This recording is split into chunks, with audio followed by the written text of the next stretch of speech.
I never imagined that a typical Thursday night would become the most terrifying and protracted night of my life. It began as any other night would. I just wanted to get home, have a snack, and maybe browse through my phone before going to bed, because I was exhausted from school. Mom, however, had other ideas. "We need some supplies and groceries for next week," she continued. So, around 7:30 p.m. after dinner, we got into the car and headed to the enormous box store on the outskirts of town, PriceMart. Because it had everything, it was the type of store where everyone went to shop. You name it, groceries, clothing, electronics, etc. PriceMart was located just off the main highway, approximately 15 minutes from our home. The sun had already fallen when we left the house, and it was midwinter, except for the massive, luminous store sign that buzzed softly in the chilly night air and a few flickering streetlights. The sky was completely dark by the time we turned into the parking lot.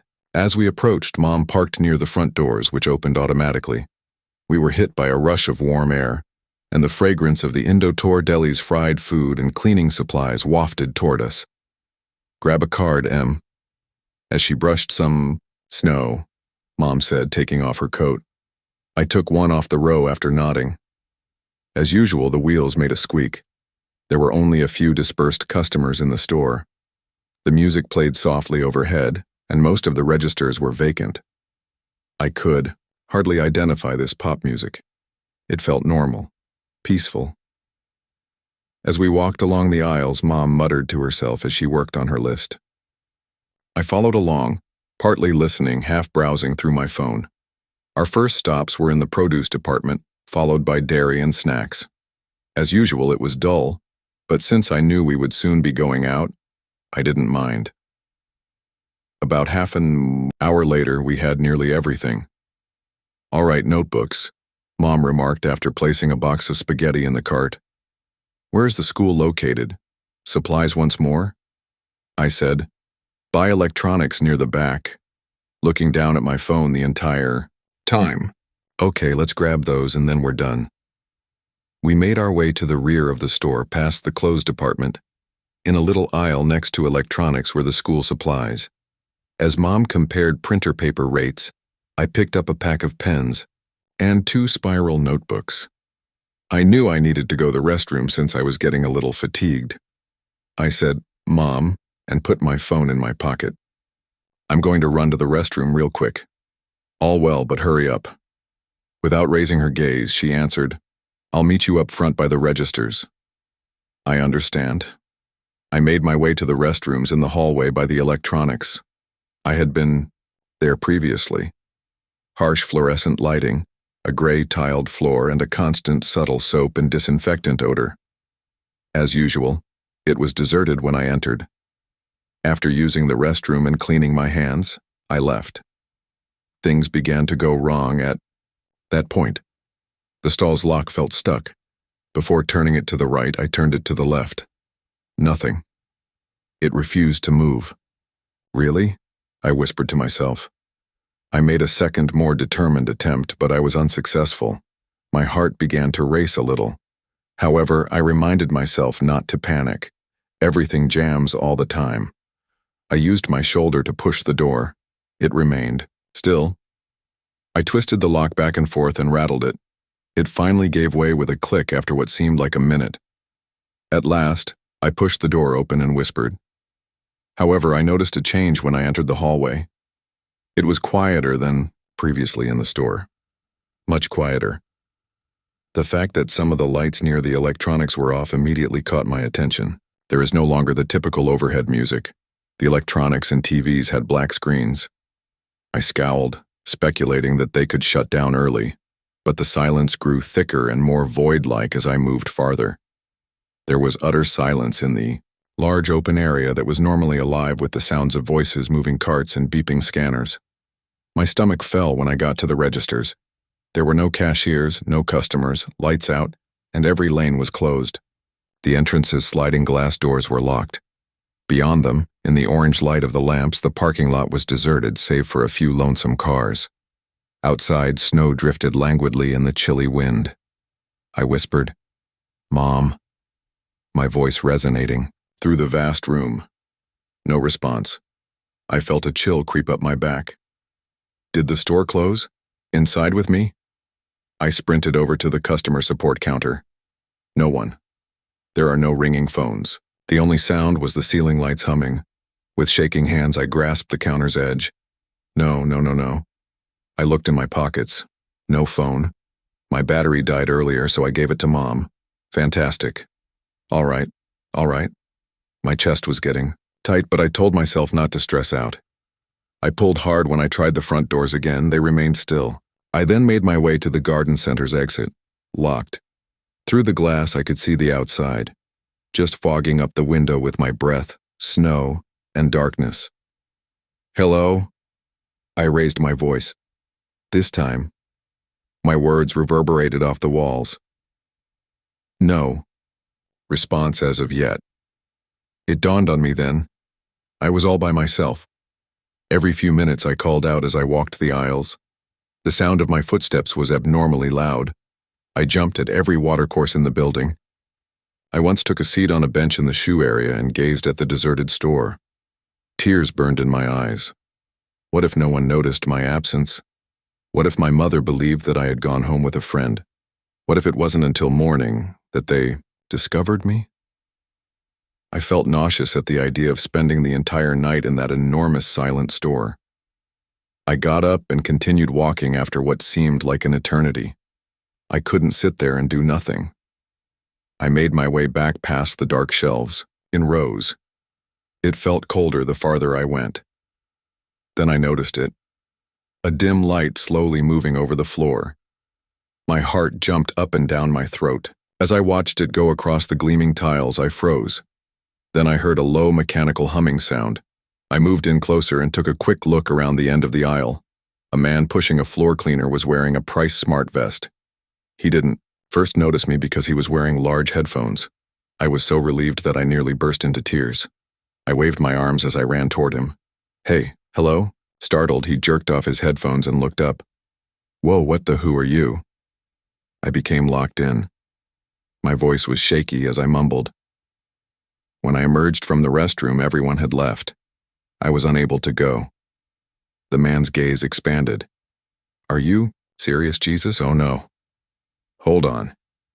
He reached for his radio. Ken, are you there? We have a predicament.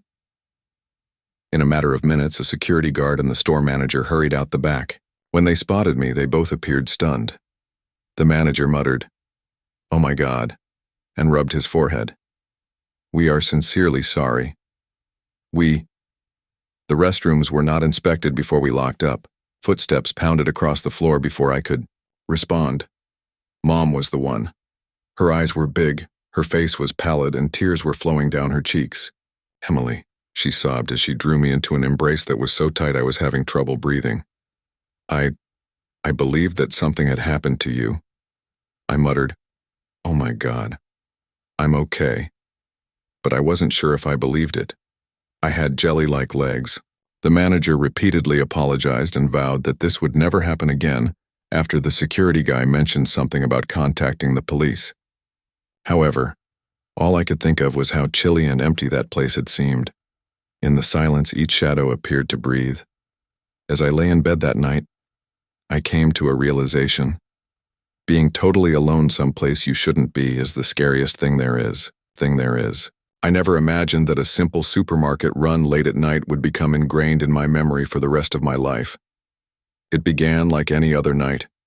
I was 12 at the time, and my name is Claire. Shy, awkward, and yet unsure of my place in the world.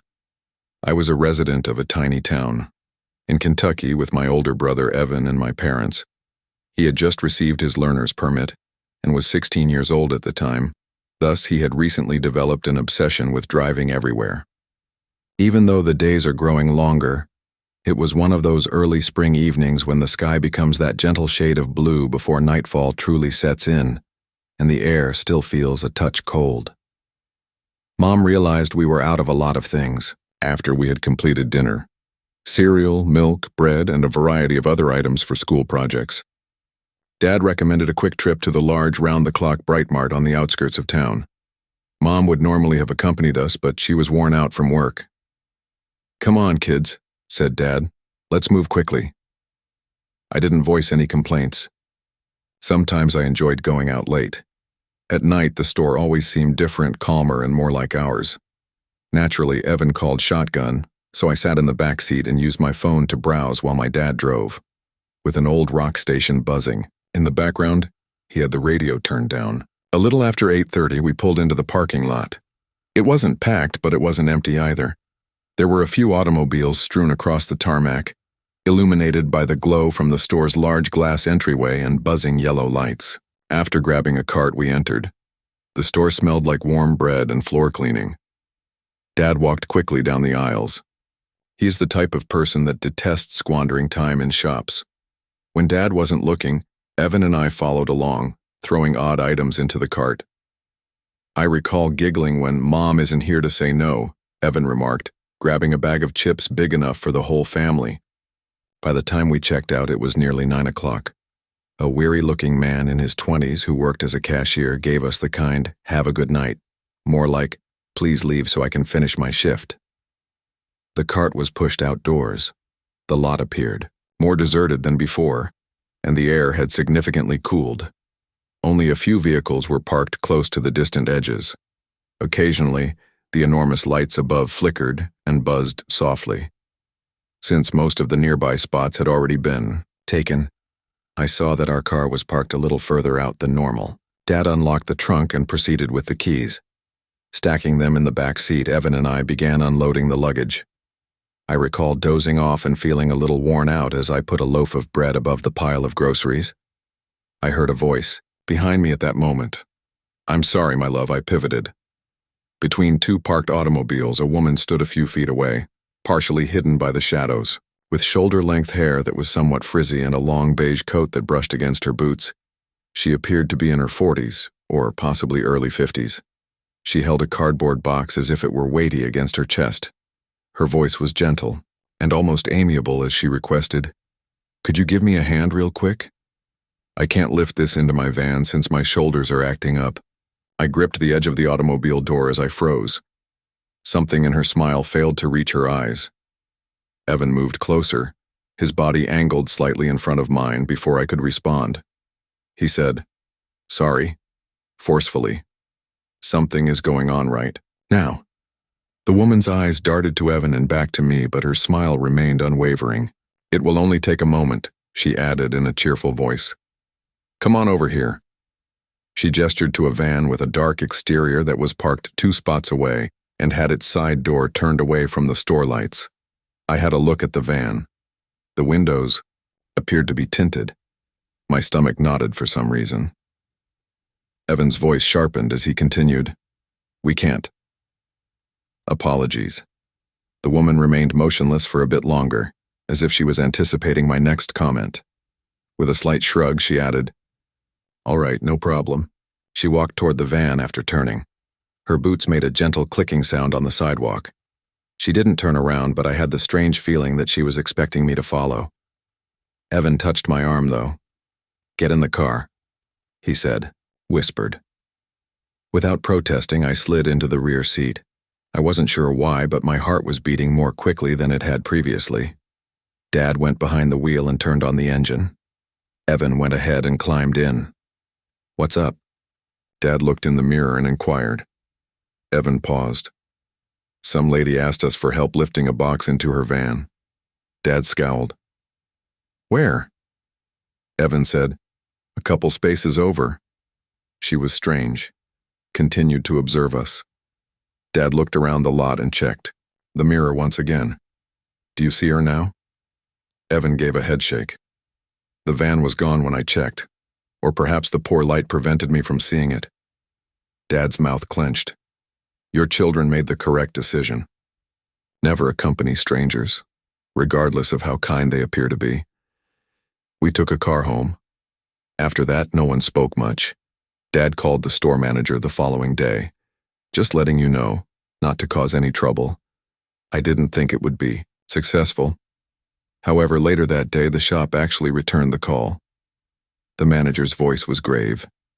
He informed his father that the security cameras were examined. For a number of consecutive days, The woman had been loitering in the parking lot at the same time every day without ever entering the store.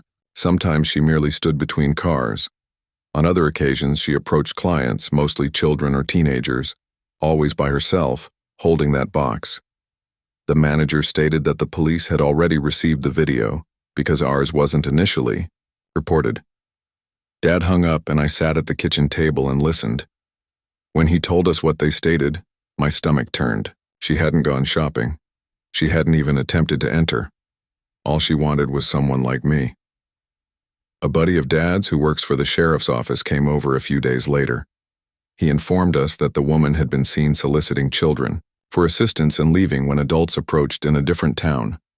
I kept thinking about it after that, how normal she appeared, how composed her voice was, and how simple it would have been to walk a short distance in the direction of that van. I might not be here to tell this story in a few more steps. I never thought working a night shift at Walmart would cause me to doubt the true safety of large buildings.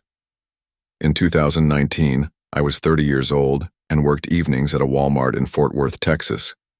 My name is Allison. Life wasn't fantastic back then. After a tumultuous split, my bills were piling up due to poor choices. To be honest, I didn't mind the silence, and the evening job paid a little more. Nights were often uneventful, the hum of fluorescent lights, a few customers stumbling in for beer or groceries, and us workers attempting to stay awake in the break room until morning. I had a timetable from 10 p.m. to 6 a.m. The overnight team typically consisted of 6 of us. Me, 2 janitors, Troy and Lenny, a younger man named Brent, another stalker, Miguel, and our night manager, Kevin. He was in his 40s. Serene, but not the kind to worry about a lot. To be honest, Kevin was the type of supervisor that would dismiss nearly anything. At night, the store had a strange personality. It was as light as a hospital, but so deserted that it felt practically deserted. And the sounds had changed. Every squeaking cartwheel and every buzzer sounded as if they didn't belong. About 5 months had passed since I started working there when the first odd incident occurred. It was 1:30 a.m. on a Tuesday. I was stocking pillows in the bedding section. There was only the distant hum of refrigeration from the supermarket side since, as I recall, the music had stopped playing on the speakers, as occasionally happens. I reached inside a box and took out a 2-pack of pillows.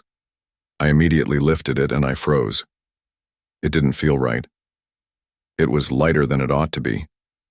In order to look for a tear, I flipped it over in my hands. Nothing.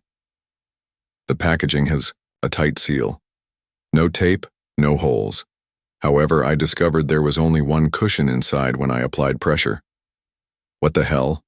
I put it away and muttered to myself. You don't call 911 for that kind of thing. To be honest, it was most likely a factory packaging error. It still bothered me. It seemed purposeful. I dismissed it and continued working. I was replenishing in the seasonal section approximately a week later. There was a lot of strange crap there. Coolers, folding seats, and storage bins. I saw something stuck behind a large stack of storage bins nearly against the wall as I was shifting them. I took it out. A meal wrapper with an empty water bottle. They weren't dropped by accident. They were pushed way back. It seemed to belong there. I threw them in the garbage, but the idea persisted. Back here, who the hell eats? This section of the store was off limits to customers. A few nights later, the true warning sign appeared. I was relocating extra displays that were kept in the stock area behind the shelves. I discovered something that didn't belong in a corner that was partially obscured by a pallet of paper towels, a backpack, and a folded blanket. The blanket appeared to be used and wasn't from the bedding department of the store. The dark green bag was scuffed and seemed like it had been through a lot. My stomach churned when I carefully unzipped it and realized what was inside. A toilet paper roll and a toothbrush paper as well as some socks. This was not a case of lost and found. This had been inhabited. I went directly to Kevin after picking up the bag. I placed it on the counter in the back office and said, "You really should see this." He looked at it without concern. Most likely, someone on the day shift overlooked it. I used a blanket and toilet paper to shake my head. "It appears like someone is camping here, Kevin." "I'll check it out later," he said, rubbing his brow and letting out a sigh. Don't stress over it. For you, that was Kevin. There was never anything urgent. I arrived early the following evening and made a beeline for that corner. Both the backpack and the blanket were gone. Kevin was by the registers. Hey, did you move that stuff? He responded, Nope, without even raising his gaze from his clipboard. I asked one of the janitors, Lenny. He gave a head shake. Don't touch anything back there. He stated it in a way that made my skin crawl. I was stocking toiletries during that same shift at around 2:30 a.m. when I caught a glimpse of movement down by the garden area. We didn't refill that area very much after hours, so it was dark at night, almost shady. I picked up my cart and started to walk. Over. I called, Hello, and the concrete floor echoed my voice. Nothing. There was nobody there, and the sliding glass doors to the outdoors were locked. After listening for a full minute, I shook it off and resumed my job. I brought it up to Miguel in the break room the next evening. You ever notice anything weird, like stuff out of place? I inquired. He chuckled. You mean besides the cameras blinking sometimes? I took notice of that. What do you mean? For example, occasionally on the monitors the camera will briefly stop and then resume. It's just a glitch, Kevin says. He chewed into his sandwich and shrugged. Why? I informed him about the backpack's blanket. Miguel reclined in his seat. That's eerie, huh? I once noticed a ladder positioned beneath the ceiling tiles in the toy section. I assumed it had been left by maintenance, but who knows? When I visited the same aisle the following evening, I saw that a ceiling tile above one of the tall shelves was indeed pushed a little out of place. My stomach grew constricted. I climbed up after grabbing a stepladder from the rear. I slid the tile away and stared, but I didn't go all the way in. Above, there was a dark, dusty crawl area, and I saw it right there, a crumpled food wrapper and an empty Coke can. With my heart racing, I descended and snapped a picture with my phone. For the first time, Kevin was uncomfortable when I showed him the photo. Finally, all right, he said. I'll look into it. I returned early 2 nights later to inspect the ceiling tile. The area was tidy. No wrapper, no can. Someone had cleaned up after going up there. That evening, Miguel informed me, something that gave me a shiver. Last night, I believed I heard footsteps above me. For heaven's sake, I assumed it was the building settling. It was more than I could handle. I crept into the back room where the monitors were after the business had closed. Kevin was not present. I was unaware of the system. Well, I was able to find it by scrolling through the earlier in the week footage. Around 2:01 a.m. there was movement close to the garden area. Too quick to be a trick of the light, a shadow darted behind the screens. As soon as Kevin entered, I showed him the stills I had printed. After giving them a long look, he dialed the store manager. They had contacted the police by dawn. 2 cops arrived the following evening. They followed me throughout the store before climbing into the ceiling area and using flashlights. 20 minutes or so later, one of them exclaimed, "Got something." As it happens, there had been a resident above us. They discovered snack wrappers, empty cans, a sleeping mat that had been coiled up, and even a tiny lantern that ran on batteries. Then they located him. A 15 or 16-year-old boy squatted behind the ductwork next to the loading dock. He had been sneaking down for water and food at night. Kevin later told me that the child had been there intermittently for about a week, but I never heard the whole tale. He entered through a storage space that was no longer in use. Maintenance then cleaned the entire area and sealed the ceiling tiles. I had to glance up every time I walked down those aisles for weeks. Years later, those empty spaces above us are always on my mind.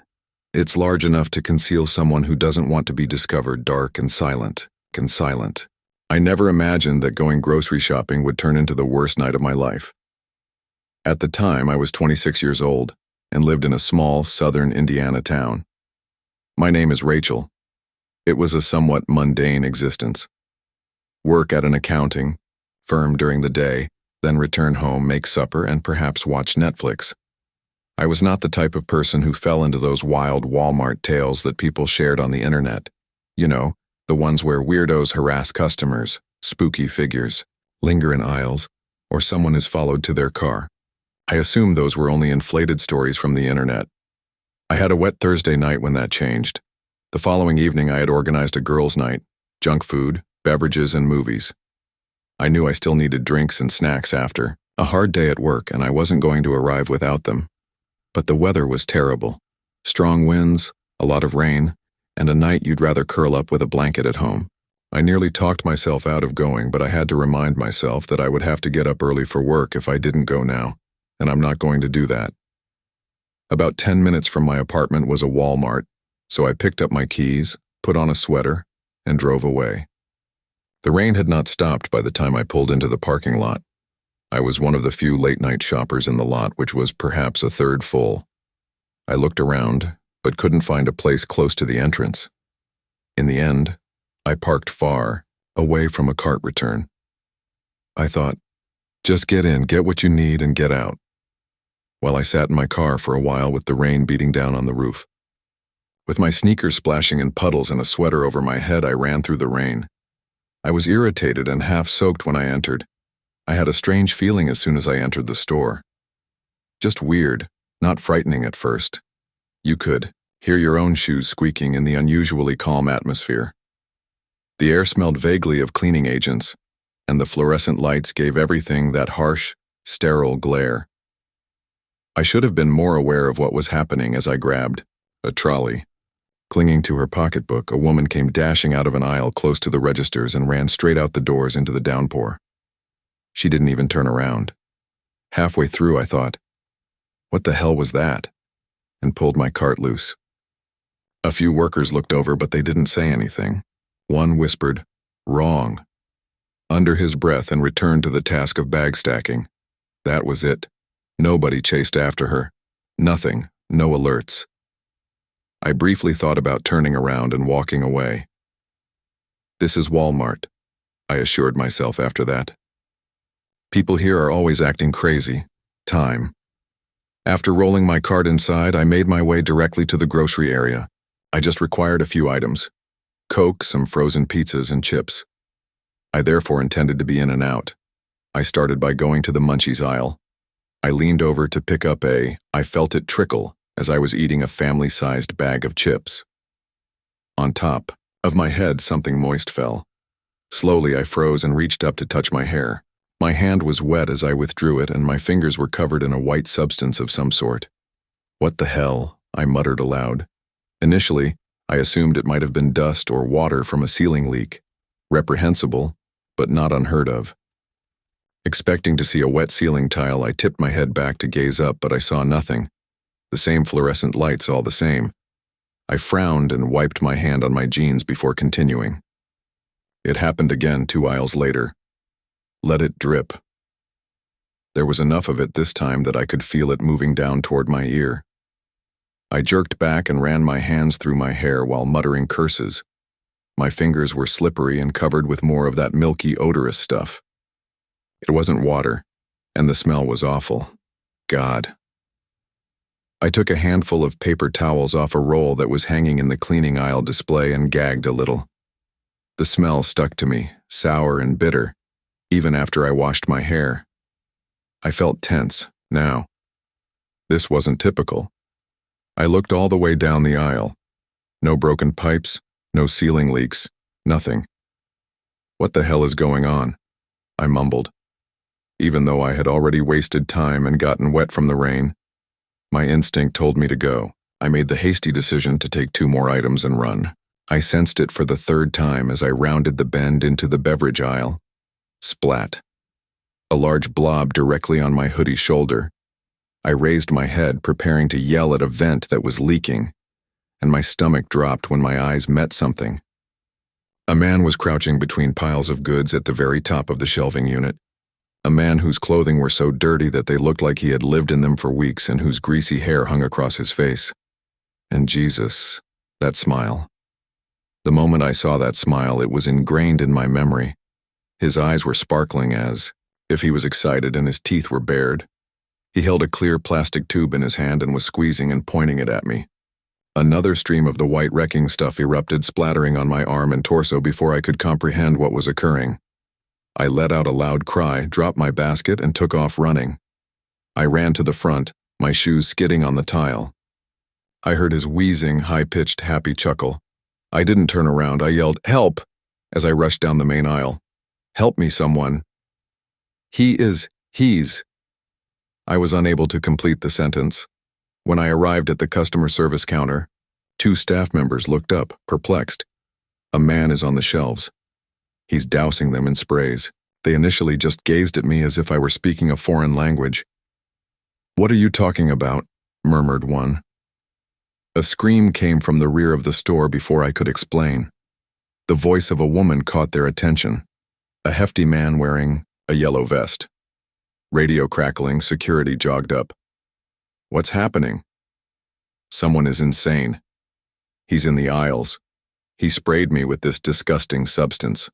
With my arms still sticky, I extended them. "Take a look at me."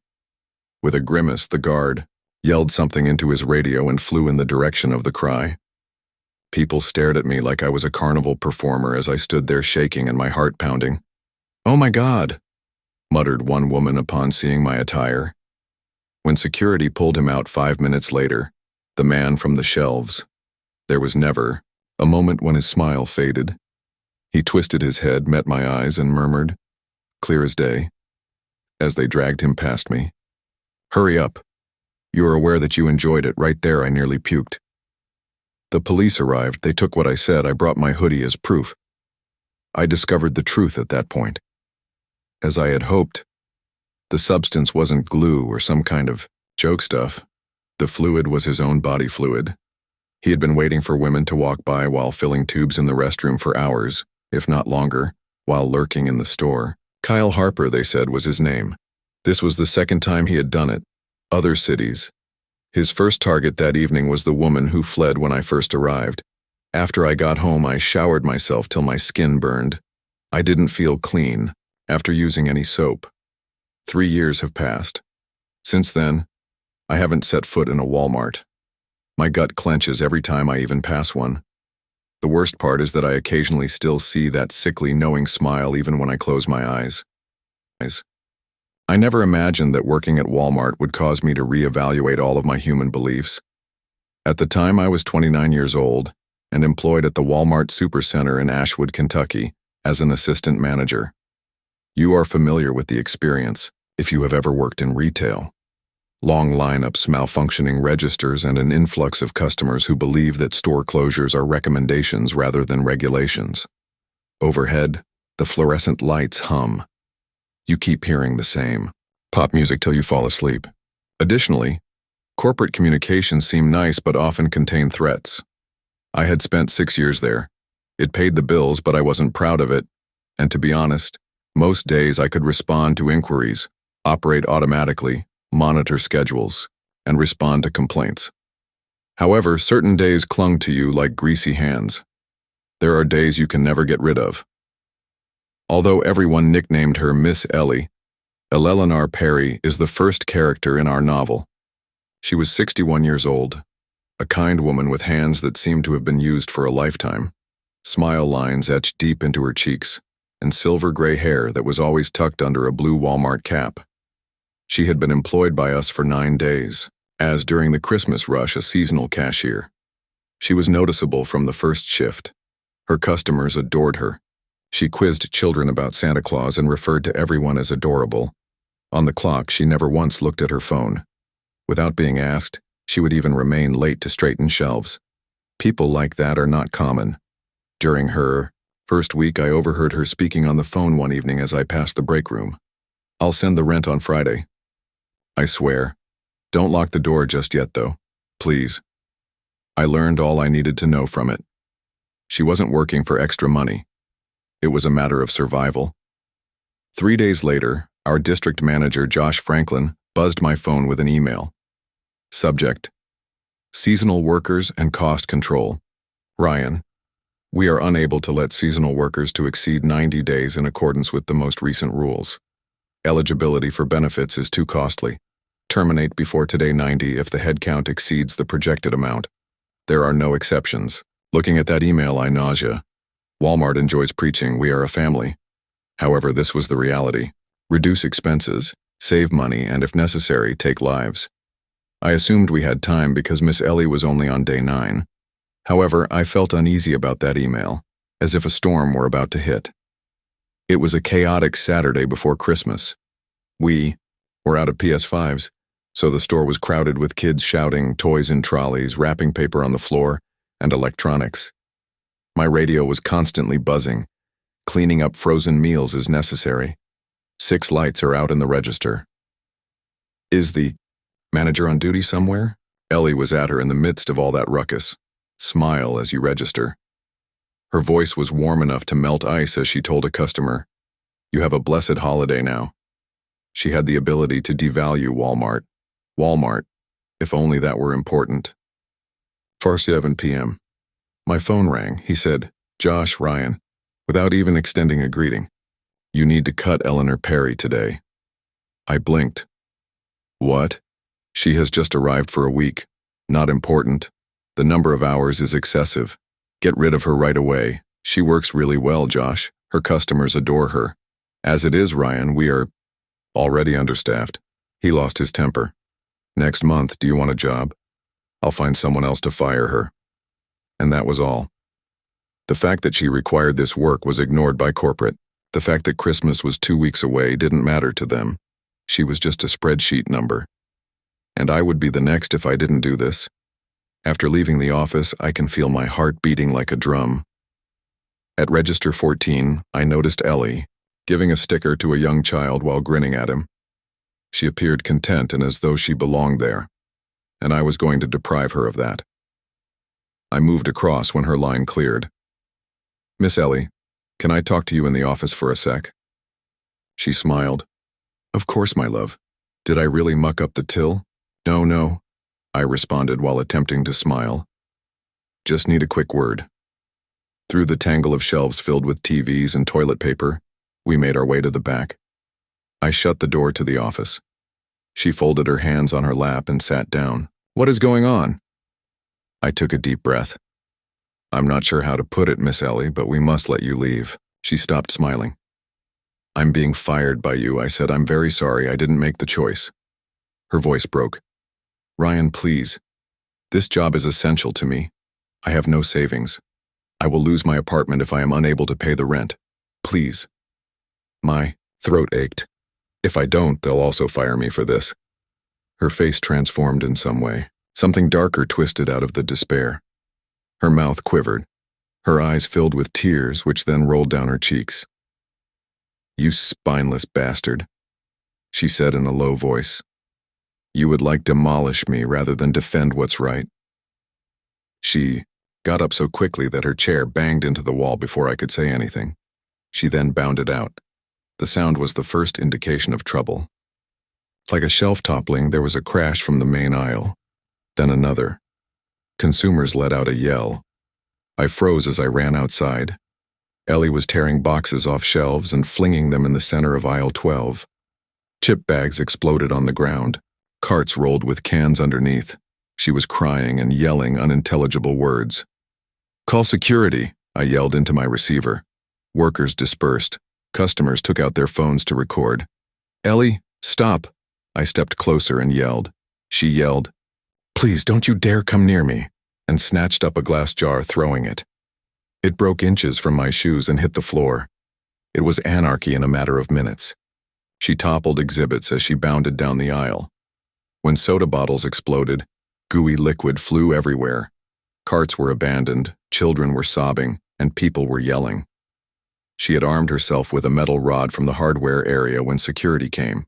Her eyes were wild and her face was hot as she climbed on top of a pallet of paper towels and waved it like a weapon. "You took everything from me," she cried out. "I gave my whole life to people like you, and you throw me out like trash." With lights flashing through the front doors, police arrived next. She was not listening to their attempts to calm her down. One cop approached too closely, and she swung the rod, giving his arm such a forceful whack that his taser fell to the floor. They tackled her at that point. To pin her, 3 of them were required. She spit, shouted, and kicked. She glanced at me as they pulled her out. Her eyes pierced me like a flame. "You will regret this, Ryan. She gave a hiss. All of you will. The store was quiet after that. Workers murmured in groups. The floor appeared to have been struck by a tornado. Soda, chips, and shattered jars everywhere. I remained up late cleaning up gooey pools while fluorescent lights hummed. I sobbed while sitting in my car that evening. I detested myself, not because I was afraid. One of the cashiers called me 2 days later. She sounded tremulous. Did you hear, Ryan? Miss Ellie has passed away. I felt sick to my stomach. What? She took medication. This morning they located her. I was unable to talk. My hands became icy. I wondered how a 14-hour job could have led to this as I hung up and sat there looking up at the dreary winter sky. People believe that the ghosts of historic buildings haunt Walmart. However, the truth is plagued with such times and voices that never go away. I believe I can still hear her screaming as I pass aisle 12. And occasionally, I question whether she was correct. Perhaps we should all burn. I never thought that a routine back-to-school shopping trip might become the worst night of my life. Years later, I can't get it out of my thoughts. Every phrase, every second, and every choice I made that night. I've done everything, therapy, prayer, anything, to get rid of that night. But it keeps coming back like an unhealing sickness. It's often said that you can't hold oneself responsible for the actions of others. However, it's difficult to accept that when your child is the one who has to bear the consequences of your error. June 2013 marked the beginning of yet another muggy summer. I'm Melissa Carter, and I was raising 3 little kids at the age of 32. Jenna, age 6, Haley, age 8, and Maddie, my obstinate 5-year-old.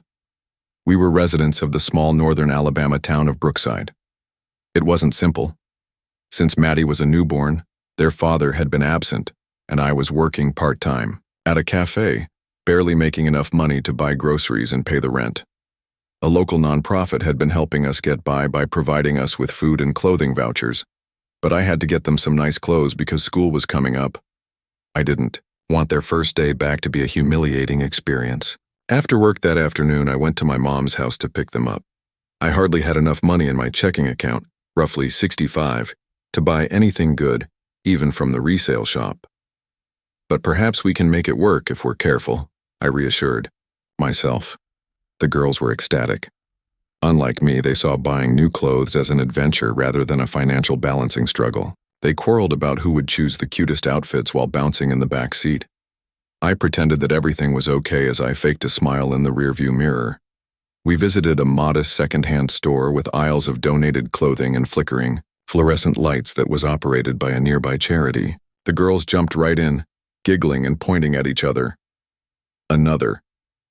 Look at this one, Mom. Holding up a faded pink hoodie with sparkles on the front, Haley shouted. It's cute, sweetie, I murmured, trying to sound cheerful as I mentally added up the prices and looked at the price tags. After 2 hours, we had a cart full of jeans with worn knees, mismatched shirts, and a few nearly fitting shoes. I believed that we might succeed in doing this.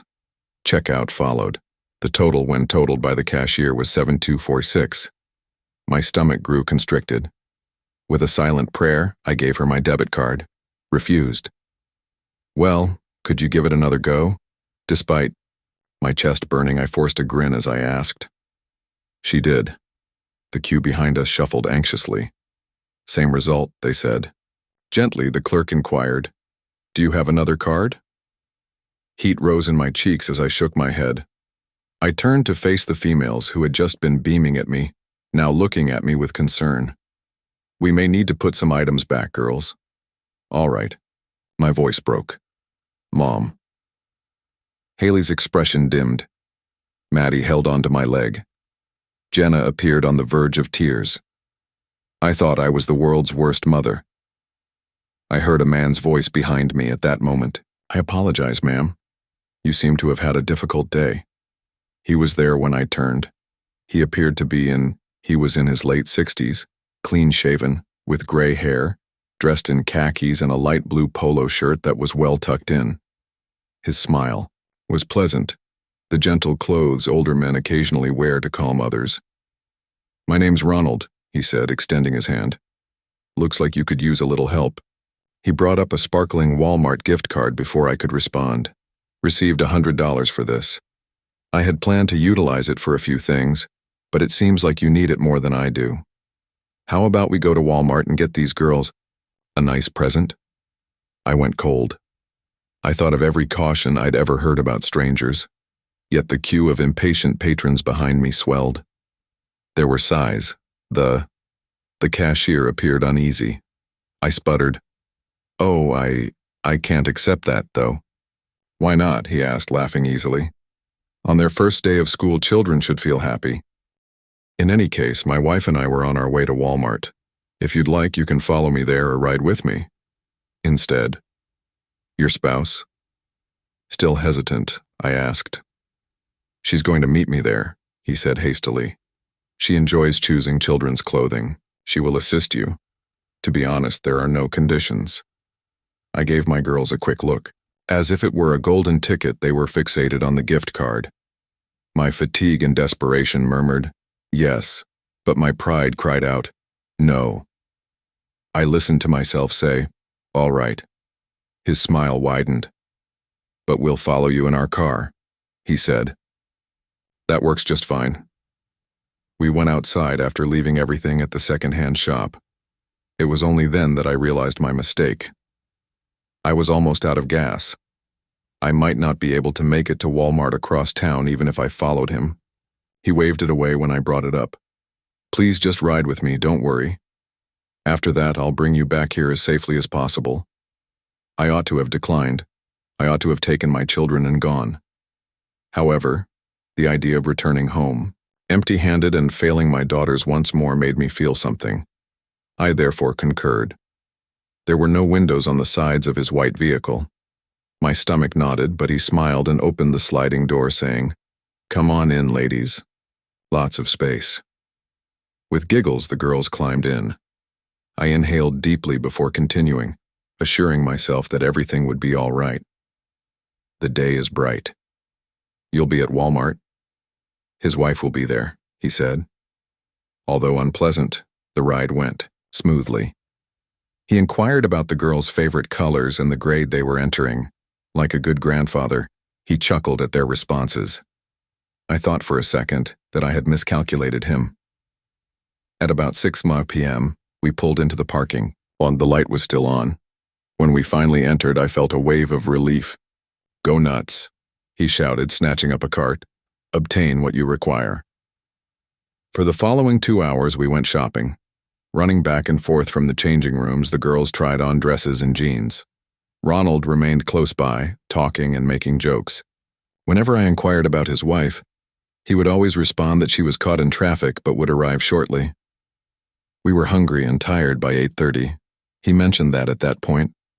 His voice burst through the door as Maddie and I were in the fitting room, fumbling to get a pair of jeans over her uncooperative tiny legs. Melissa? Yes. I returned the call. Haley claimed to be famished. I promised to treat her to a happy meal at McDonald's. Is that acceptable? I'll also bring you something. It was hardly processed by my brain. I had to balance 2 grumpy children, pants, and tags. Sure, I replied without giving it any thought. Just be brief. Of course not, he replied with a smile. It swung the door closed. Regarding the jeans, Maddie complained. Jenna's juice box leaked. Before it struck me like a freight train, 10 minutes had passed. I simply allowed my 8-year-old to leave the store with a complete stranger. With my heart racing so rapidly that I thought I would faint, I ran out of the changing room. I sprinted to Walmart's McDonald's. Haley, no. No, Ronald. Has an older man brought a young girl through here? Breathless, I questioned the cashier. She gave a headshake. No, ma'am. I felt panic rise in my throat. I seized a worker. I need your assistance, please. She's gone, my daughter. She had an older man with her. Please, white van. They demanded. Security. We looked in every restroom and every aisle, but we found nothing. The parking lot is deserted. He had lost his van. I broke down on the ground, crying and holding Maddie and Jenna as they sobbed. People gazed. A few muttered, The police were summoned by the manager. I was advised to wait. Hold on. As if I could wait, let alone breathe. Hours passed slowly. Walmart shut down. The parking area was deserted. My infant was still gone. I didn't get any sleep. I was unable to. I pleaded with my sister over the phone to come. I prayed, shook, and despised myself. Yet she held me. At 7 a.m., the call came in. I will always remember their words. Remains that fit your daughter's description have been found. I let the phone drop. I didn't sound human when I screamed. They later informed me that they had located Haley behind an abandoned chapel in a creek. She had been beaten, choked, and thrown away like garbage. Less than 10 miles from where they discovered her, Ronald was taken into custody that afternoon, in his vehicle. He had been listed as a criminal for years. He was on probation. He has no business being close to a child. Months passed throughout the protracted trial. He had no regrets. Someday, but not soon enough, he will be killed by lethal injection. People claim that I was duped, that I couldn't have known, and that it's not my fault. But they don't get it. I let him in by opening the door. I should have screamed no, but I said yes. I now see Haley's smile and the van door closing behind her every time I close my eyes. I had no idea that accepting a menial night shift job would permanently alter my life. I was 19 at the time, just out of high school, wide-eyed, and ready to attend college. I had finally left my parents' house and taken a room in a hostel on a campus of which I had always dreamed. There were buildings, dorms, coffee shops, and a constant bustle of life, making the location feel like a tiny metropolis all by itself. I had signed up for my classes weeks in advance, but when I saw how much debt I had accrued, reality set in. Loans for students. They are like this oppressive shadow that you can't get rid of. And to at least help chip away at it, I knew I needed a job. I tried everything. Coffee shops, grocery stores, and even the nearby petrol station. No luck. Before I got an opportunity, the majority of the university jobs were already filled. The remaining ones would also conflict with my class schedule. I recalled seeing a "now hiring" sign at a nearby Walmart at that point, on campus. Even if it wasn't glamorous, I didn't mind. I only required the cash. To my amazement, I was hired after a brief interview with a courteous manager. $8 per hour, minimum wage, but full-time. Although it wasn't much, it was something. As a bagger, I occasionally assist with cart duty and occasionally return misplaced products to their proper location. It should be simple, I thought. It is. Only a job, I reminded myself. Nothing to worry about. The initial weeks went smoothly. Customers were generally not too awful, and the team was respectable. I had heard tales of the strangeness that sometimes occur at Walmart, particularly during the night. I dismissed it, though. That is, until one night. A night I will always remember. Since it was my day off, I just wanted to unwind by staying in my dorm and watching a lot of Netflix. It was about 6 o'clock when my phone buzzed. Brian, my manager, was there. "Hey, Mia," he said, stated in a hurried yet cordial tone. "I understand that you have the evening off, but we are short-staffed. One of the closers made a sick call. Could you cover a couple of hours? Restoring go-backs to their proper location is the main goal." I was hesitant. Initially, I wanted to say no. This was the day I had been looking forward to, but then I considered the money, the additional income, the college loans, and the facts. "Yeah," I answered, attempting to sound informal. "At what hour? Arrive to work at 8 o'clock. You will be out by 11 o'clock, which is our closing time." Easy, I thought. 3 hours. That I could manage. It was calm in the store when I arrived. The aisles were filled with last-minute shoppers, and everything had that drab, late-night hue from the fluorescent lights. Jokes about the business being dead were made by the amiable night workers. My assignment was easy. Put the unusual items that people have left in strange places back where they belong. The store had further thinned out after an hour or so. "Shoppers, take note, it is 9:45, the intercom said. "Please proceed to the front with your last purchases. We're going to close in 15 minutes. I spotted him on the home aisle. Nothing appeared strange at first. Even though it hadn't rained that day, He was a tall man wearing a raincoat, and he was standing in the aisle beside me. He was staring at shelves with his back to me, perhaps trying to make up his mind.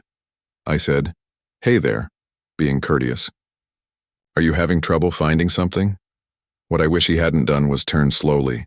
His gaze came to rest on mine like a spotlight. His jaw appeared to be clenched tightly, and his face was pallid with pointed cheekbones. He had a deep, almost strained voice when he spoke. Yeah," he responded, pausing. "I am searching for the fishing equipment." Pointing to the store's far end, I said, "The 6th aisle. Simply turn left and go straight." He didn't follow my argument with his eyes. They were still on me. Then a smile came to his lips and he murmured, "Thank you. You look quite lovely. I would like your phone number." I chuckled uncomfortably. The type of chuckle you have when you want to relieve tension. "Oh, I have a boyfriend, but thank you, boyfriend." But in an instant his smile vanished. It resembled seeing a switch turn. His eyes, God, I can still see them, and his face tensed, cold and dark. He gave me a face akin to a child receiving a candy ban. With my heart pounding in my chest, I said something about wrapping up my shift and left as informally as possible. A couple of minutes later I looked back. He was no more. "There are creeps," I told myself, letting out a trembling sigh. "It's not much. Just get your shift done." The other staff members began locking doors and turning out lights as closing time approached. I was going to clock out when I had to go to the bathroom. A serious error. Quiet and deserted, I entered the women's restroom and entered the final stall. An odd feeling began to creep over me as I sat there. The sensation that makes every hair on your body rise up, as if someone is watching you. Then I noticed it through the stall door's tiny crack, an unblinking staring eye. With my breath stuck in my throat, I froze. Before I could even respond, a shadow descended. I watched in horror as hands grabbed the floor beneath the stall door and pulled a body through. He was the man wearing the raincoat. He scraped his coat on the tiles as he crawled under like a predator. I cried out so loudly that my throat ached, but the sound was muffled by the restroom was deserted. He snarled and lunged at me, saying, "Shut up." My wrists were squeezed down by his hands, forcing me to the wall of the stall. His breath was hot and smelled like blood or something metallic. Tears were flowing down my cheeks as I kicked and thrashed. "Let me, please. Go." He snarled and took something out of his pocket, saying, "Please stop fighting." A blade. Cold steel glinting in the harsh bathroom light. My heart burst with fear. My body acted instinctively. As forcefully as I could, I raised my knee and slammed it into his chest. He lurched backward, gasping as the air rushed out of him. I just did it without thinking. The heavy store keys were fastened to my lanyard, which I snatched up and swung like a weapon. A guttural scream of pain escaped his throat as it cracked against his face. It was my opportunity. I jumped out of the stall, running so fast that I could feel my lungs rupturing. With my hands fumbling for the bathroom door, I screamed for assistance and rushed out into the deserted store. The parking area was filled with red and blue lights in a matter of minutes. He was dragged out of the restroom by the rushing police. He gave me a look that would always stick in my memory as they pushed him into the back of the squad car. With his sickly twisted smile, he seemed to be saying, "Next time." A week later, I resigned. I was trembling the entire time I was at the store. If I've learned anything, it's this. Especially if you're working alone at night, never let your guard down. Never doubt your instincts. And it's likely that someone is observing you if you ever have that feeling. I never imagined that I would almost be destroyed by a job that was supposed to help me pay for college. I was 19 years old in 2010 and having difficulty. My parents helped out when they could, but I was responsible for paying the majority of my tuition, which was around $15,000. To make ends meet, I took a night job as a security guard at Walmart and worked part-time at a coffee shop during the day. The job seemed easy at first. Navigate the aisles, keep an eye out for shoplifters, and deal with the odd disruption. There was nothing I couldn't manage. Additionally, the hours accommodated my class schedule and the pay was respectable. However, I was completely unprepared for what transpired that evening. I was given the Ridgewood, South Carolina Walmart, which is open around the clock. a huge supercenter that seemed to engulf you from the moment you entered. During the day, there are bright lights, families hurrying with heavy carts, children wailing for toys, and shoppers haggling over coupons. You are familiar with the procedure. After midnight, however, things were different. Quiet, unsettling. At night, those enormous aisles that seemed packed during the day transformed into unending tunnels of goods. The only actual sound was the hum of the freezers in the frozen food area. I had a nice first month. My typical workday lasted between 10 and 600 hours. Sometimes alone, sometimes with another guard. Most evenings were boring. Before it closed, I would have coffee from the McDonald's inside, explore the aisles and look at the security offices, cameras. The other guard then abruptly quit 2 weeks prior to Halloween. Not a warning. I would be monitoring a huge Walmart alone myself as management stated they were looking to hire a new employee. I recall saying, "All right, no big deal, I'm capable." I arrived as usual at precisely 10 p.m. on that Friday. The supervisor, Denise, the woman on duty, met me at the front desk. She signed the shift log and stated, "Slow night. By 1, the stock crew will depart, and then you're alone." I chuckled uneasily. Just the way I like it. She grinned, but there was a look in her eyes that suggested she wanted to say more but refrained. The sliding doors locked when the final customers checked out around 11:30. I stood at the door, radio hooked to my vest, flashlight in hand, watching the brilliant blue Walmart lettering outside flare against the black sky. I owned the store. I began my routine round. Food, toys, clothes, and electronics. Everything appeared to be all right. The shelves were stocked and the aisles were tidy. A little after midnight, the stock crew pushed empty pallets toward the back door and walked out waving. One of them, a man called Chris, remarked, "Stay safe, man," as he clocked out. "You too," I said without giving it much thought. By 1 in the morning, I was all by myself. When I heard it, I was in the home goods area. From someplace close to the garden center, there was a loud metallic bang. I went cold. It wasn't nuanced. The fall wasn't like a box. It was as crisp as if someone had struck a metal shelf with their hand. I grabbed my flashlight and went in the direction of the noise. As I passed vacant aisles filled with Halloween costumes and candy, my boots reverberated on the polished hell. The horticultural center's gate was down and locked when I arrived. There is no one there. I let my light shine through the bars. Empty. My voice sounded unsteady, but I muttered, "Probably something settling." I heard footsteps and walked back toward the front. Not my. These came from the hardware store across the aisle and were heavier and more purposeful. "Hi there." The sound of my voice echoed off the shelves. No response. With a flashlight beam cutting through the darkness, I quickly turned the corner. Nothing. As far as I could tell, the aisle was vacant. I looked behind the end caps, nobody. Now my heart was thumping. "Perhaps you're exhausted," I said to myself. "Perhaps you made it up." But I knew in my heart that I hadn't. I had the longest 2 hours of my life. I looked into the stockroom, inspected the restrooms, and went along each aisle. No one. However, I couldn't get rid of the impression that I'm not alone. I thought there would always be someone around every corner. By 3 a.m., I was back near the front, watching pixelated video feeds while seated in the little security office. Everything appeared to be still and vacant. Then there was a flicker on one of the screens. Housewares aisle, just for a moment. I swear I saw movement when the image cleared. A tall figure dressed in dark clothing. With my breath obscuring the screen, I drew closer. Out of frame was the figure. After grabbing my torch, I made my way to the housewares section. I decided to halt as I passed the restrooms. My bladder was yelling. As soon as I pulled open the door to the men's room, I realized how frigid it was, like entering a freezer. Disregarding it, I proceeded to the urinal and unzipped.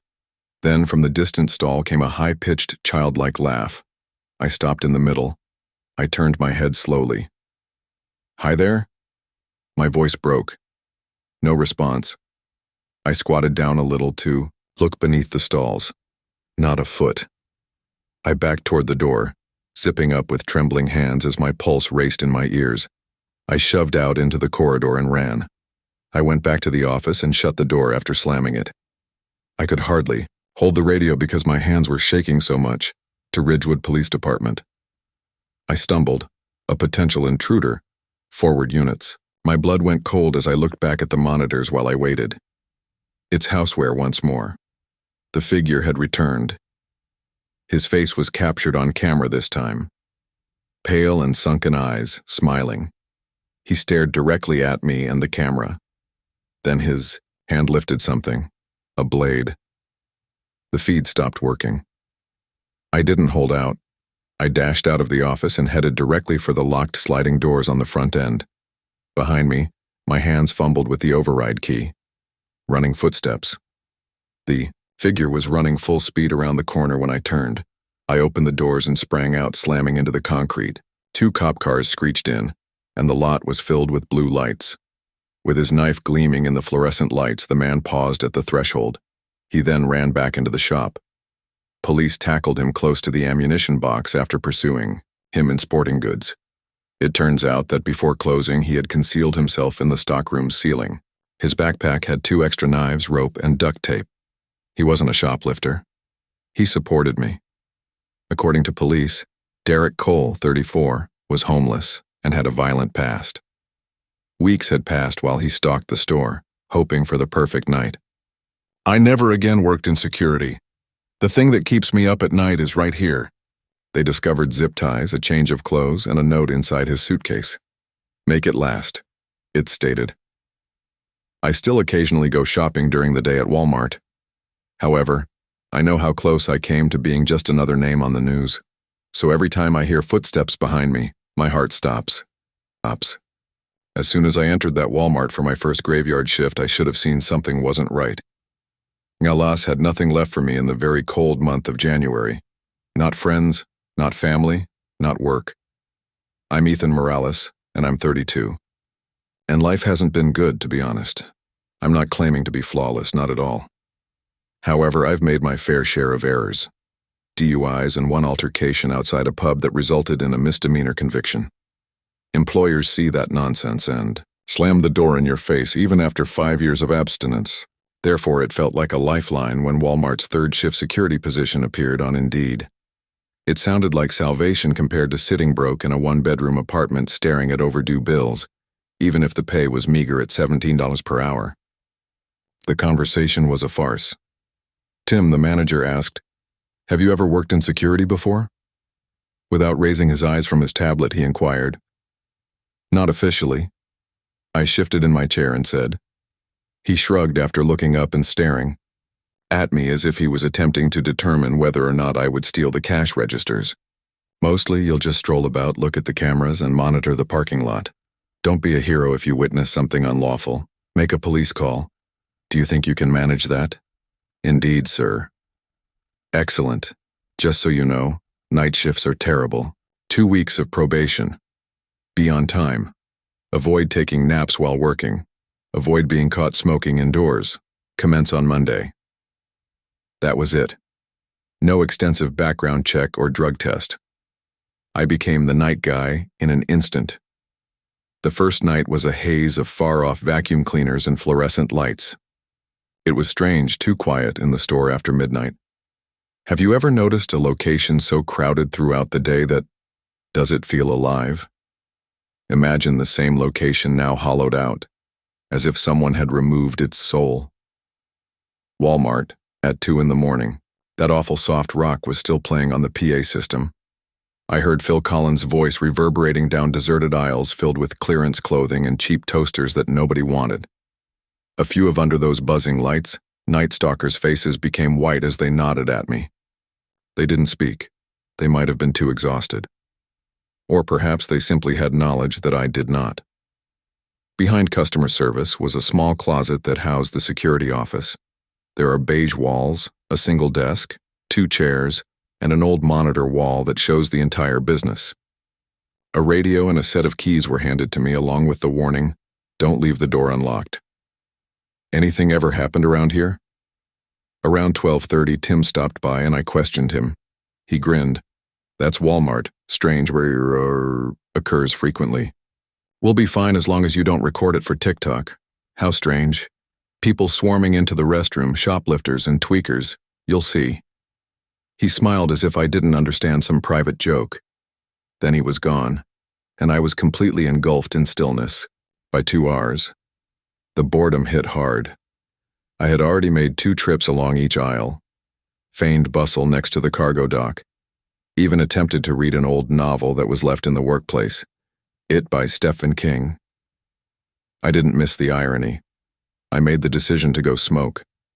Near Lawn and Garden, there is an emergency exit that leads directly into the parking lot.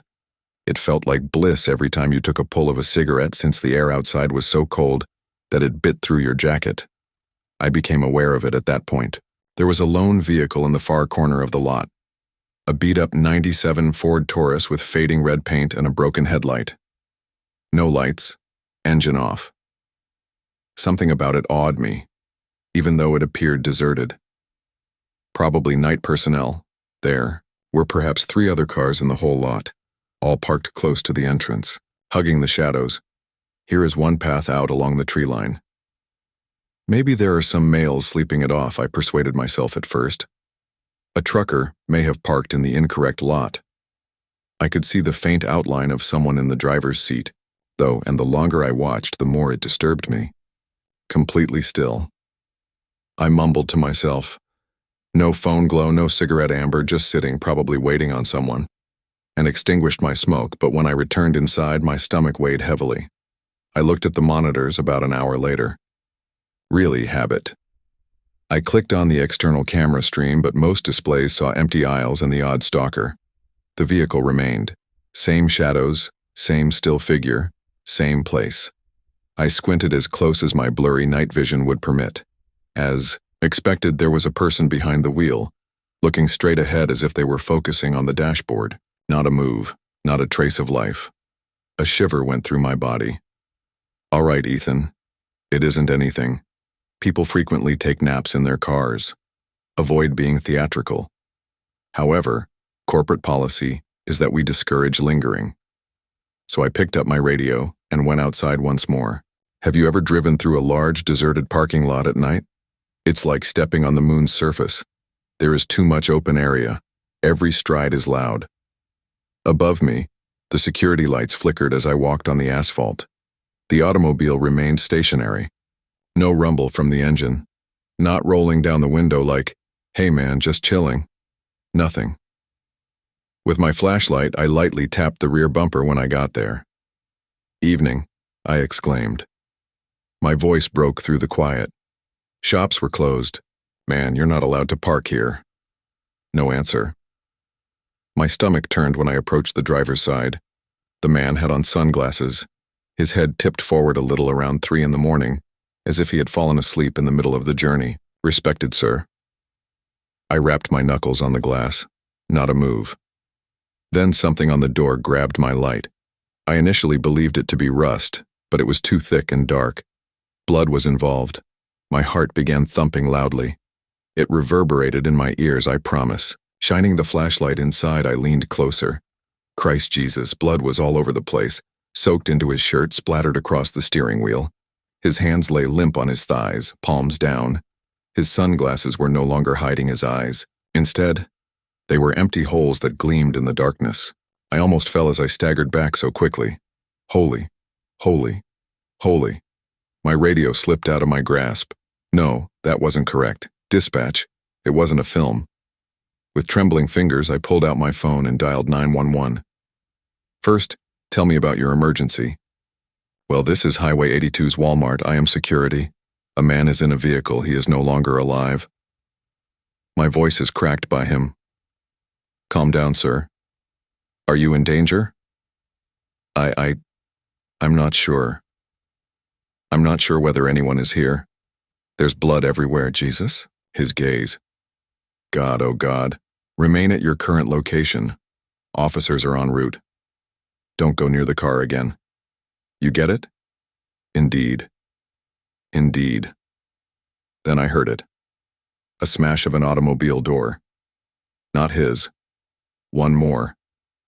I nearly dropped the phone as I spun around so quickly. Another automobile about 50 yards distant at the far corner of the lot, a dark SUV emerged from the darkness and drove away without using its headlights. It was quiet and slow, as if it had been there all along, observing. "Hi, sir." In my ear, the dispatcher let out a bark. "Someone else is there." Someone simply walked out. Dark SUV with no lights. On my way to Route 19. "Don't move, sir. Officers are out for 3 minutes. Don't participate." 3 minutes seemed like 3 years. Blue lights flashed on the deserted tarmac as the squad cars pulled in. I wanted to pass out. With their flashlights piercing the darkness and their pistols drawn, 2 officers walked up. I was instructed to wait at the doors while they inspected the vehicle. I was unable to observe. I resisted the impulse to throw up as I looked at my sneakers. With a tense voice, one officer whispered something into his radio. The other approached and remarked, "You didn't come into contact with anything?" "Just the window, sir." "Do you notice anybody else nearby?" I explained the SUV to him. He and his partner looked at each other. He then uttered something that chilled me to the bone. "Secure the doors. Remain indoors. Wait until we've cleared the situation before you leave." Questions, flashing cameras, and police muttering things they didn't want me to hear filled the following 12 hours. However, I heard enough. Killing cartel messages. You pick up on stuff, especially when you hear a detective murmur, "Same MO as last time," even though they didn't formally tell me that. The following day, I resigned and gave up my keys, badge, and everything else. Tim showed no signs of surprise. His response was simply, "Yeah, thought you might." Not because of the deceased man, but rather because the person who ditched him may have seen me and remembered my face. I now keep a loaded .38 on my nightstand. I can still see that automobile, that blood, and those empty sockets staring at nothing when I close my eyes. How close did I go to joining him, I wonder? I had no idea how a little trip to the grocery could endanger my life. In retrospect, though, it wasn't the shop. I did it. Or more accurately, my appearance. Allow me to explain. I was raised in New Haven, Connecticut, a college town with lots of students, coffee shops, and yes, a huge Walmart toward the outside of town. It was where I had gone since high school. Groceries, cheap cosmetics, and other miscellaneous items you never use but believe you need. It was safe. Normal. I am currently a 23-year-old nursing student in my final semester. Though unpleasant, life is predictable. I'm too busy studying and working clinical shifts to be involved in drama. I didn't till last month at the latest. On a Thursday evening, it began. When I got into Walmart's parking lot, it was nearly 9 o'clock because I had a late lesson that lasted past 8. It was chilly and dark, the kind of February night when you can't breathe the moment you step outdoors. I didn't care. I had visited this location countless times. After locking my ancient Corolla and shoving my hands into my hoodie pocket, I made a mental list and headed for the main entrance. Almond milk, eggs, printer paper, and, if I was feeling sloppy, a bag of gummy bears. It was then when I heard it. I'm the girl wearing the gray hoodie. Hello. I didn't even look, just continued to stroll while pretending to use my phone, head down. Was the most fascinating item on the planet. In life, catcallers are just background noise. You come to disregard them. Then there were footsteps, heavy and swift, hitting the pavement. My stomach fell. Over my shoulder I looked. A man with a heavy bang and possibly in his mid-20s jacket came racing toward me across the parking lot. After a brief moment of inaction, I accelerated my speed. Close, but not quite running. Prior to hearing his voice, I sensed his presence. "Hey, Allie." "Hold on, Allie." I knitted my brow. "Hey, Allie. Allies are unknown to me. You got the wrong person, in my opinion." I spoke more tightly than I meant to over my shoulder. He was amused, genuinely chuckled, as if I had just cracked a joke. "Please stop playing, girl. Big Ray is your debtor. Avoid making something more difficult than it needs to be." Then I turned around because I was like, what the hell? His jaw was clenched, his eyes were piercing, and his face had hardened to the point where my chest seized. "Pay attention, I'm not Allie. Really, you're mistaken, and I have no idea who you believe I am." After a moment of staring at me, he grinned. Sweet. Very adorable. Jokes were constantly in your repertoire. My throat was dry, so I took a step back. I'm phoning the police. The smirk vanished instantly. He moved in closer, his voice lowered for me alone to hear. You do that and it won't end good for you. I nearly dropped my phone because of how shaky my hands were. You don't know who I am, I said, kindly. After a lengthy, uncomfortable time, he turned away and said, This ain't over. Clearly convinced by something in my voice that I wasn't lying, I did not linger. My heart was hammering like a jackhammer as I ran into Walmart. Even the reason I came was not fulfilled. After spending 15 minutes hiding in the woman's room, I quickly headed for the exit and drove home, trembling so much that I could hardly control the steering. I ought to have let it go at that. I should have told myself, all right, strange freak experience, never ever return there. But I'm broke and stubborn. You know what? I discovered 2 days later that I had neglected to purchase the printer paper I required for a Monday project. I reassured myself that the man was most likely long gone. Perhaps whomever the hell that was, he had recognized that I wasn't Allie. Perhaps he was simply intoxicated or something. So I took a car back Sunday afternoon, my biggest error in life. The lot appeared deserted. No posy of creeps or buzz cut. Thugs, just families loading groceries and regular people coming and going. I sighed, picked up a trolley and went inside. For those gummy bears, I even allowed myself to unwind enough to browse the confectionery section. I made a self-promise. I was muttering to myself in relief that the entire experience was over by the time I checked out and pushed my cart through the sliding doors. And then I noticed them. At the far end of the lot is a group of folks. At first look, 5, possibly 6. More men and ladies then came to observe him and me. Buzzcut. His arms were crossed, and his gaze were still icy. I felt my blood freeze. I tried to act natural while walking to my car, forcing my legs to move. It seemed like my keys weighed 50 pounds. Then a voice broke the silence. She is there. She's that. Every head jerked in my direction. My heart pounded so violently it hurt. They got on foot. No. Roaring through the parking lot, phones out, angry faces contorted. Some of them smiled as though this was amusing.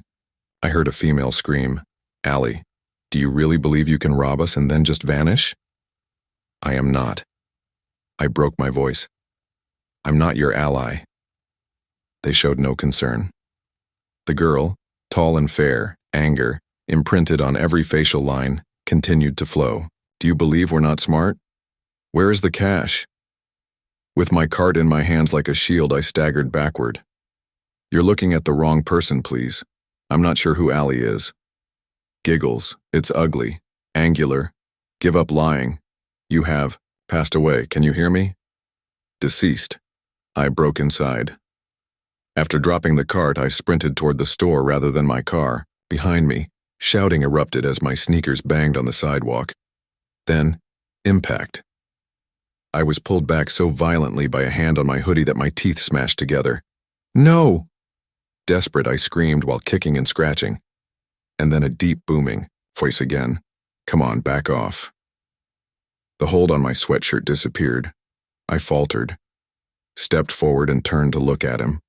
Like an avalanche, the Walmart security guard, who was 6 feet something like a damn linebacker, charged at us. Safety of the store. You all have to go immediately. He gave a bark. The crowd paused. Although I initially believed they would rush him, he then produced the radio. He yelled, Cops are coming. Anyone who is still present when they pull and will be sent to prison. That was the answer. They dispersed like roaches. I sobbed till I was out of breath and fell against the glass doors. The soldier held my shoulder steadily with one large hand as he led me inside. You're secure now, he spoke softly. You are secure. However, I wasn't. Actually, no. Because when I saw a picture of Allie later, it was the worst part. My twin might have been her. The same hair, the same eyes, the same everything. However, Allie had passed away. Take too much. Before she passed away, She had also taken $30,000 from a gang that didn't believe in forgiveness. Now they believed me to be her. I haven't gone to Walmart yet. Hell, I hardly ever leave my apartment, unless it's for work or class because I can hear them calling her name every time I close my eyes. It's my name now, like it or not. I never imagined feeling so terrified in a Walmart parking lot. I would have laughed in your face a year ago if you had told me that I would wind up clutching my phone until my knuckles became white, hoping that some jerk wouldn't run my mom and me off the road. Such incidents do not occur in real life, but rather in crime documentaries. However, what you believe to be safe is irrelevant in actual life. You must know something about us before I tell you what transpired that evening. Our family does not live in constant fear. We've experienced more than most. My mom is the strongest person I know. She must have been following my father's passing. My father died of liver failure 5 years ago. He was skilled at his job as a mechanic. However, years of drinking caught up with them. To him, everything collapsed on Mom after he passed away. In addition to paying the bills and taking care of the house, she had to keep me, my younger brother Ethan, and myself on track. We were not wealthy.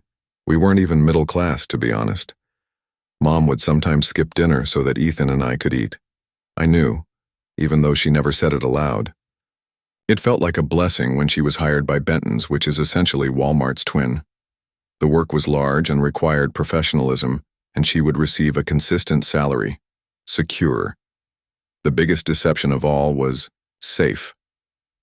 Kyle was the person who caused us a great deal of stress. Mom didn't inform me of him immediately. She never wishes to cause me anxiety. Little remarks, however, gradually made their way through. While doing the dishes, she would remark nonchalantly, "There's this guy at work. He is somewhat obnoxious, infuriating." Women utilized the term to avoid coming out as dramatic. The reports grew worse over the next few weeks. Kyle talked a lot. One of those guys who finds it endearing to be loud and crude. "You live alone, right?" is one of the 2 personal inquiries he would ask her. Or, "I bet it becomes lonely without a man around." He didn't catch the hint, even though Mom would laugh it off and shift the topic. She told me something one evening that really infuriated me. It seems that Kyle had promised to correct Ethan and me if we ever caused her any problems. As if by frightening her children he was doing her a favor. I then instructed her to report him. "Go to HR, your employer. I don't care who it is. He seems like a dangerous guy." Mom dried her hands on a towel and simply shook her head. "Honey, I need this job. I cannot afford to create a stir." Thus, she remained silent. Kyle simply persisted in pressing. It was one of those late October Friday nights when the chill seeps into your bones. The parking lot lights created these bright white circles on the worn asphalt, while the sky was a sheet of black. I offered to drive Mom to work and pick her up later because her old truck had been acting up again. It didn't bother me. In any case, I had plans. I was going to teach my friend's fiancé the fundamentals of gun safety at the range with a few of my pals. Look, for a few years I held my concealed carry license. Only when I'm hunting or heading to the range do I carry. We had plans that evening, so I carried my Glock, concealed beneath my bulky Carhartt jacket. Around 3:30 p.m., I dropped Mom off at Benton's and informed her that I would return at around 1,000 p.m. The evening proceeded according to plan. Shooting, eating, and laughing. It was around 10:30 when I made my way back. The first thing I saw when I pulled into the Benton's parking lot was a red truck that was rusted out and parked far out, close to the lot's edge. The orange glow of cigarette smoke curled out the window, the shadows, and a man was leaning against the truck. He was larger than I had anticipated, thick arms, broad shoulders, and a stomach that pressed against his jacket.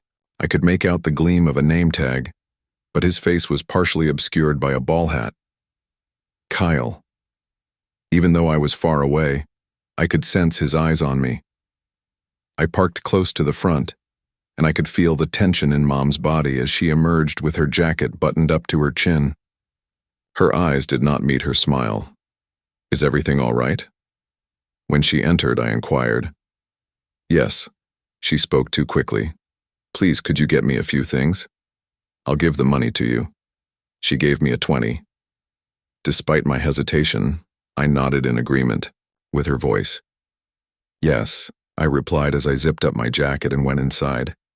I sensed it as soon as those automated doors shut behind me, the tingle of electricity on the nape of my neck. I pretended to check my phone as I picked up a basket and headed for the food aisle. I noticed movement out of the corner of my eye. Kyle. He had trailed me inside. I persuaded myself it was nothing at first. Before going home, he might have required something. However, he also went down every aisle I did. I went by the bread department and crouched to check the price tags. 15 feet distant, he also stopped and stared as if he wanted me to notice. He clenched his jaw, like he was holding something. His hand kept opening and closing. My stomach turned. I went to the dairy area. He trailed behind. At last I moved to a different aisle and started talking to a young woman working as a shelf stocker. Just banter.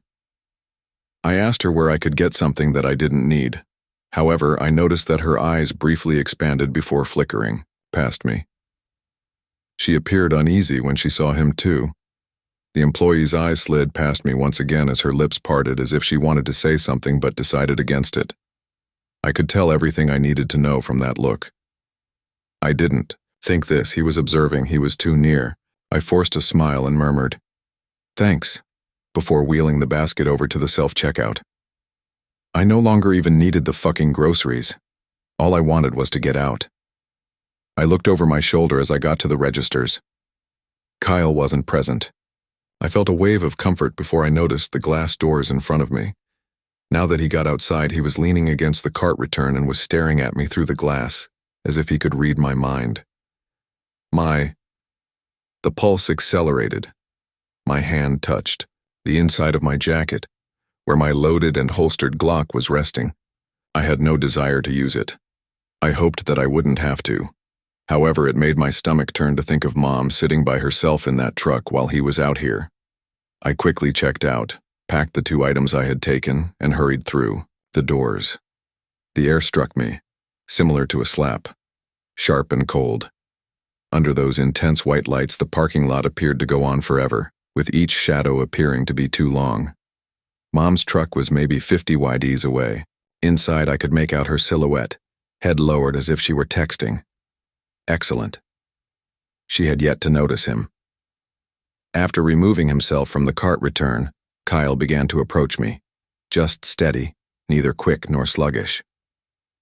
He tucked his hands deep inside his jacket pockets. With keys ready in my palm, I walked more quickly.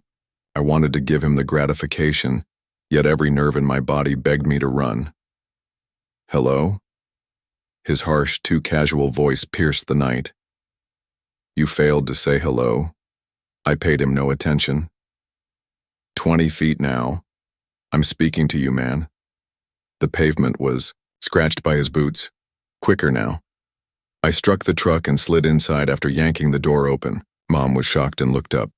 "Is everything all right?" "Lock up," I ordered sternly. I slammed mine shut and she blinked, bewildered, but hit the lock. Now 10 feet away, Kyle was smiling as if this were all a joke. "What on earth is wrong with him?" Mom muttered. I turned on the engine. Avoid looking. He simply knocked on my window. In the silent night, the sound sounded like a gunshot. My entire body twitched. "Hey," he whispered softly now, his eyes glistening beneath his hat's brim. "We should talk." I switched the truck over. He moved closer, leaning in to let me smell the smoke on his jacket, his palm flat against the glass. "Me and your mother." He grinned slowly and greasy. "We have unresolved business, that was it." The line. I pulled out my gun, failed to point it out, simply held it low and at an angle that allowed him to view the matte black grip. His grin wavered. I calmly and icily remarked, "You need to move," even though my heart was hammering painfully against my ribs. He simply stared at me for a long moment. Then, as if I had overreacted, he backed away with a brief, unpleasant laugh and raised his hands. "Whoa, relax, dude." "I'm kidding." I didn't respond. I quickly backed out, swung the vehicle in the direction of the exit, and held my breath until the store's glow dimmed in the rearview mirror. Mom remained silent for a long time. Then silence. Did you have your firearm? Yes. Would you have? She couldn't complete. I had no idea what the response was. I haven't yet. This is what I do know. I could hardly turn off the engine because my hands were shaking so much by the time we got into our driveway. That evening, we gave Benton's corporate a call, submitted a report. 2 days later, Mom quit. Instead, she took a cleaning job. More peace of mind, less money. As for Kyle, HR stated they'd check into it. They probably didn't. I haven't entered that parking lot ever since, and my gut aches every time I pass a dilapidated red truck on a pitch-black road, up once more, because the word safe no longer has the same meaning as it once did.